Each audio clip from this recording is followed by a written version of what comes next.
welcome to Tucc News Network's presentation of the world's 9 best fantasy football players show. This is our Week 1 league recap and Week 2 preview. The best place to get breaking news and storylines from around the league. I'm your host.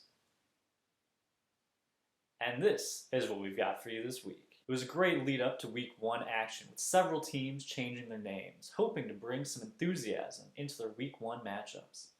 New teams now include OMG, Miguel is Yummy Yummy, the Tex Arcana Bandits, Mental Brick Walls, and Patty's Day every Sunday.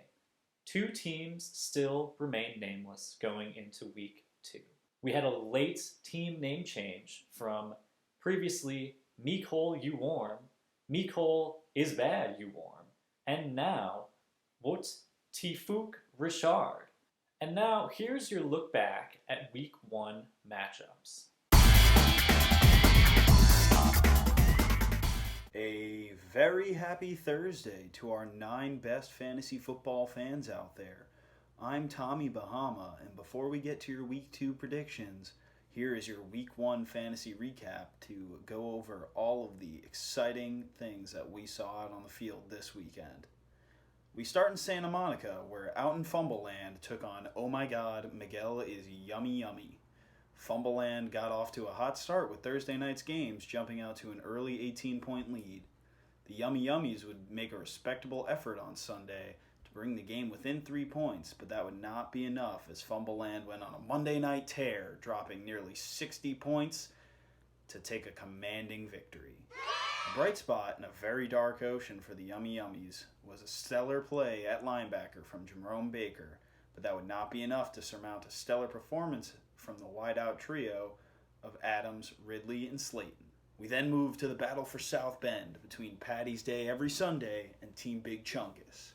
This one was a bout from the start, with both teams coming out swinging, taking a 5-point differential into Sunday. The bout would quickly fall into the hands of Chungus, however, as they pulled away without looking back. Letdown play from key running backs and wide receivers would be the fall of Patty's Day, and we saw a surprising start to the season for Naheem Himes and the Chungai. In Western Mass, What the Fuck Richard saw a letdown from former namesake Mecole Hardman on Thursday. This letdown would set a poor tone in the locker room, and the team found themselves down 48 points to Ham and Throw after Sunday. Richard would not be able to climb back on Monday as they fall to Ham's 166 to 141 in our lowest scoring game of the week. Over in McHenry, the Harry Snotters looked to establish the pace early away from home, picking up a 9-point lead. Strong play from stars McCaffrey and Lamar Jackson would build on the success to spread the margin. Despite a strong showing in Monday night's games, the Lock'em Sock'em Robots couldn't make up the difference at home, and the Snotters would walk away with the win. Bienvenido, Miami, said Team Demogorgon this week to Team M. Vanek. Although locked in a stalemate after our Thursday night slate, Demogorgon grinded in the trenches to widen the margin to 12 points after Sunday, highlighted by a battle between the iron-legged kicker Daniel Carson for Demogorgon and hard-hitting safety Jamal Adams for M. Vanek. M. Vanek would keep this one tight, however, matching Demogorgon point for point on Monday and proving they could hang with the big dog. Oklahoma, where the winds come sweeping down the plains. And that they did this week, but not for lack of effort by the Mental Brick Walls. Despite falling to an early deficit, the Brick Walls would leave Sunday night with a resounding 36-point lead. The Tex Arcana Bandits would need a superstar performance to come back at home, and fortunately they had some good juju this week. Alliteration himself would lead the hashtag rally in what would surely be a marquee victory for the Bandits. That's been your Week 1 report with Tommy Bahama. Back to you. And thank you for that recap of Week 1. Big news around the league, a trade was agreed to between the Harry Snotters and OMG Miguel is Yummy Yummy, with the Snotters trading promising young defender Minkah Fitzpatrick and a future third-round pick for old man Adrian Peterson. Experts see this as a win-now move by the Snotters and a move with big future upside for Miguel. In fact, TNN reached out to Miguel to see what he had to say regarding the appearance of tanking after only 1 week. Here's the statement that we received from him. In my defense, it is not fully tanking. The pre-draft trade with Visconti was the biggest way which I have, quote, tanked so far. I honestly prefer having Cam over Kyler, and I got a pick out of that trade. While AP would likely make my lineup, I don't think he will perform as well for the rest of the year, and have been in my lineup only in favorable matchups. I still scored higher than 3 other teams, including the man who's going to hand me the 3rd and 15th picks in next year's draft, Mike Visconti. To those who say my strategy is distasteful and against the spirit of the league, how about suck on my title in 2 years? That being said, Malcolm Brown is still on the trade block. Send me your best offers. So there you go, folks. Miguel seemingly denying fully tanking. I'm sure those comments are sure to stir up some controversy around the league. Additionally, the league saw a late-night trade between teams M. Vanek and Tucc Richard, with M. Vanek receiving Tyler Higbee and a 2021 third-rounder from Tucc, and Tucc receiving Jarvis Landry and Jonnu Smith from M. Vanek. Rumor has it that Tucc was trying to shop Tyler Higbee around to anybody and everybody who would listen to his offers. And now, here's Danny Football with our preview of Week 2 matchups. Hey, what's up, guys? Fantasy football expert, the world's 9 best fantasy football players, insider, Danny Football here, coming at you with a Week 2 fantasy preview episode. Last week, I went 5-1 with my picks. The only one I got wrong was Hammond Bro over Mecole You Warm. It's really not one I feel bad about missing. I don't think you can ever really feel bad picking against Mike Visconti. So, yeah, 5-1. We'll see how we do this week. This week, I decided to bring on a special guest to help me pick. I figure, see if the rest of the league can do a little bit better than Danny Football with his picks. So, guest, why don't you go ahead and introduce yourself? What's up, guys? Thanks for having me, Danny Football. It's an honor to be here. Honestly, I'm really excited to see what I got. I got a lot of things to say about a lot of teams. So we'll see what happens. I was very impressed with last week's showing, and it was fun to watch everyone's games. Awesome. All right, so our first matchup we got this week features the Harry Snotters taking on Out in Fumbleland. Both of these teams started off on the right foot, winning their Week 1 matchup. Currently, Out in Fumbleland is favored with a 62% chance to win. What are your thoughts on this one? So this is definitely the matchup I had circled on my calendar. We've got the 2 highest scoring teams from last week coming in head-to-head in Week 2 primetime battle. I'm going to say it, even with Out in Fumbleland favored, I just can't bet against Lamar Jackson and Christian McCaffrey. How the same team got both of those guys, I don't know. That's something we're going to talk about for years to come in this league.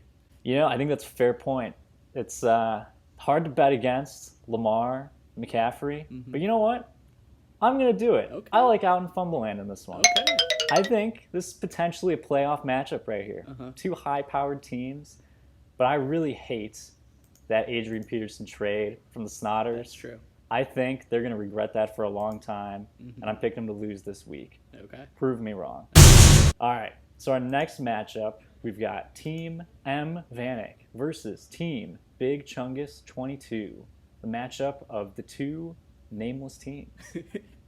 Team M. Vanek's coming into this one as a big favorite with a 71% chance to win. So although Big Chungus got the win in Week 1 here, I'm taking Team M. Vanek. I like the wide receiver depth, and I think that addition of Higbee for Vanek is really going to give him the edge by being an upgrade of that tight end position. I'm going to have to disagree with you here, and I'm going with Team Big Chungus. Oh. See, here's my problem. I think Team M. Vanek has gone too far in on the Arizona offense. And look, DeAndre Hopkins is a stud, no question about it. Kenyon Drake, questionable player, but we'll give him the stud status for now. But they are going up against a fearsome front 7 in the Washington defense. I don't know how Kyler Murray stacks up with that. So I'm going to have to go with Big Chungus and the upset on this one. All right. Next matchup, we've got OMG, Miguel is yummy yummy versus What Tifuk Richard. Currently, What Tifuk Richard is coming in as 83% favorites in this one. What are you thinking? I'm going to stick with the chalk favorite here and go with What Tifuk Richard. You know, Saquon had a tough game last week, but I think he's a prime candidate for a bounce-back game. Miguel has made a lot of questionable decisions with his roster, and Chris Godwin didn't practice today. Is there a little strife between Tom Brady and Chris Godwin in Tampa Bay? You know, it's tough to say, but I think I'm going chalk with Nucc on this one. Yeah, I agree with you on this one. I think if Nucci's team wasn't so bad, this would be an easy pick, slam dunk all the way. Miguel clearly tanking. We don't really know what he's going for, but I still think, despite how bad Nucci's team is, I'm picking him in this one. I like that pick. All right. Next matchup we got is the Texarkana Bandits versus Demo Gordon. Demo Gordon, slightly favored, 54% chance to win this one. But I'm liking the Bandits here. I think there's going to be a strong performance from Short Round, JJ the Jet Plane, Alliteration, Big Texan, and Defensive Le'Veon. Hard to match that elite team right there. I think the Bandits take it. That's a good call. I think I'm going to have to go against my own team here and follow you with that pick. To me, it comes down to Kenny Golladay. If Kenny Golladay plays, he's a game changer, and I think that Demo Gordon takes it. But without Kenny Golladay, that last flex spot is up for grabs, and Preston Williams looked good. He drew a couple pass interferences against Stephon Gilmore, but I don't know. One interesting thing to note, though, is Texarkana Bandits, they went RB heavy, rocking a four-headed running back monster, only for James Conner and Le'Veon Bell to fall victim to injuries. So we'll see how that injury bug plays out for them. All right, so the next matchup is Patty's Day every Sunday, taking on Mental Brick Walls. Patty's Day coming in as the thinnest of favorites in this one with a 51% chance to win. Both of these teams started off the season with a loss and will be looking to turn it around this week. Who do you got in this one? This is tough. This is definitely the closest matchup. Joe Mixon is looking for a big comeback after last week's disappointing game. Josh Jacobs is looking to continue a masterful game he had against a woeful Carolina defense last week. This is definitely the toughest one, but I think I'm going to give it to Brett with Mental Brick Walls taking the close victory, but that's contingent on if he starts Ben Roethlisberger over Baker Mayfield. I'm selling all Baker Mayfield stock. I'm out. I agree with you on that one. I think Baker touchdown maker is going to be Baker the difference maker in this one. Yeah. I don't love him, and for that reason, I'm out on Brett's team. I'm going with Patty's Day. And for our last matchup, some might call this the marquee matchup, rivalry game of the week. We've got the Lock'em Sock'em Robots taking on Ham and Throw. Robots coming in with the edge in this one with a 65% chance. Ham and Throw coming off a week of being named best manager and being universally mocked by the league. I think he's going to want to prove himself here. What do you think about this one? Okay. Ham and Throw came into the season with big aspirations, claiming he was going to win the championship because he was going to dedicate all his time to fantasy, getting an extra draft pick. I'm going to say this now. I think Ham and Throw is the worst team in this league, worse than Miguel. I'm going with Lock and Sock'em Robots any day of the week. All right. Honestly, for me, this one is so close. I really think Ham and Throw is going to be looking to prove themselves this week. I think I'm going to have to flip for it. Got my coin. Heads, the robots win. Tails, Ham and Throw loses. It's tails. There you go, folks. Ham and Throw to lose this week. I'm picking the robots to win it. One more thing I want to add on that, a thing we're not talking enough about is management and ownership. Does Ham and Throw create a toxic culture? Does Mike Visconti create a toxic culture in his team? A lot of people are questioning the free agent decision to pick up Marcus May for $14. Is that the sign of a well-rounded GM and owner? It's true. Tough to say. I've heard some league talk describing owner Mike Visconti as the Dan Snyder of the world's 9 best fantasy football players. Could be something to look out for. I agree. All right. Well, Jacob, thank you for coming on and helping me pick this week. We'll do a little update next week, see who had the better week of picking. Wish you all the best.